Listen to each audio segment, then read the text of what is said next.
You walk into a high-stakes job interview. You've rehearsed every response, your tone is calibrated, and your answers are flawless. But as you finish your sentence, the interviewer leans back in their chair, tightly crosses their arms, and breaks eye contact. They haven't spoken a single word, but the atmosphere in the room has shifted completely. We spend hours scripting our words, obsessing over the perfect vocabulary for every interaction. Yet the human brain processes information faster than a sentence can be finished. Before you even reach the point of your story, others have already formed conclusions about your status, your intent, and your reliability based on the cues you never consciously intended to send. Long before we developed complex speech, early humans survived through a continuous exchange of posture, proximity, and movement. It is a language we all speak fluently in the subconscious, even if we rarely recognize it in our waking thoughts.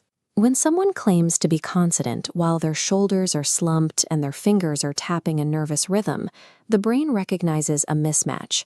In these moments of conflict, we instinctively prioritize the visual data. We find it difficult to believe the words when the movements tell a different story. Learning to read these signals provides a clearer view of the hidden intentions of those around you. It also provides the specific mechanics needed to shift your own internal state by changing how you occupy space. Effective communication is found in the physical gaps between the sentences. Active observation is often a more reliable way to understand a situation than simply listening to what is being said.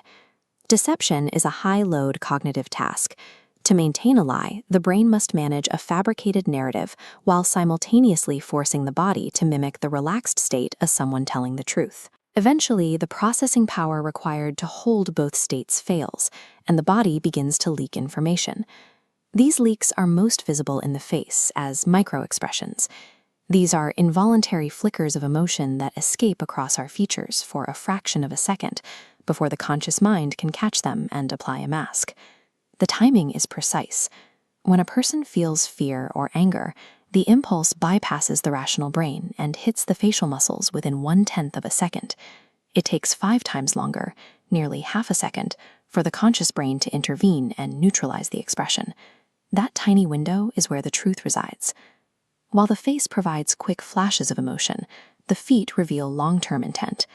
Because they are the furthest part of the body from the brain, they are the least subject to our conscious monitoring, making them a remarkably honest indicator of where someone actually wants to be. You can see this at any social gathering. Two people might be nodding and smiling at one another, but if one person's feet are pointed toward the door, their mind has already left the conversation. Their upper body is performing a social script, but their lower body is preparing for an exit. This reveals a common misunderstanding in lie detection. Looking away or touching the nose are not definitive proof that someone is being dishonest. These are simply signs of physiological stress, which can happen to anyone under pressure, regardless of their guilt. Professionals focus on establishing a baseline. They observe how a person moves and speaks when they are under no pressure at all. Only after that baseline is set can they identify clusters of behavior that deviate from that person's normal rhythm. The truth is found by identifying the friction between a person's words and their natural physical rhythm.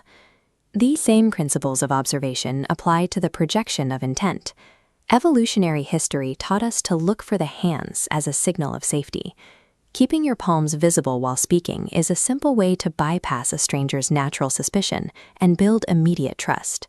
When two people are in sync, they begin to mirror one another. They subconsciously match each other's posture, leaning in and gesturing with the same timing. This isn't a performance, it's a biological signal that a connection has been established. In professional environments, this connection evolves into executive presence. This is the ability to project competence and authority without needing to raise your voice or dominate the room. Presence is built through stability. It involves maintaining steady eye contact and using purposeful, deliberate gestures that match the pace of your speech. It communicates that you are comfortable in your environment and prepared for the task at hand. Compare a panicked team member, shifting weight, fidgeting with a pen, and moving eyes rapidly, to a leader who enters the same room with a composed, steady posture. The leader's physical stability anchors the room, signaling that the situation is being managed before they have even analyzed the data. Authority is granted to the person who remains the most physiologically stable, not necessarily the one who speaks the most. Body language is a feedback loop. It functions as a direct input to your brain, constantly influencing your neurochemistry based on how you hold your frame. If you slump your shoulders and cross your arms, your brain registers that physical compression as a defensive state. In response, it lowers your energy levels and increases feelings of doubt, reinforcing the very insecurity that caused the posture in the first place. A slouched posture creates a self-sustaining cycle. It signals a low power state, making you feel less capable, making you hide further.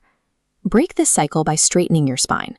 Expanding your stance forces the brain to adapt, releasing neurochemicals of confidence and control. A public speaker who feels paralyzed by fear doesn't wait to feel brave before standing up straight. By fixing her posture first, she changes the signal sent to her brain. The mind eventually follows the lead of the body. Try this for 7 days. Watch the feet of others and their micro-expressions, but more importantly, audit your own presence. Notice how you sit in a meeting, or how you stand when you feel challenged. Your body is a continuous broadcast to the world, and a program for your own mind. You tell a story every second you're in a room. The posture you choose determines if that story is one of doubt or of control.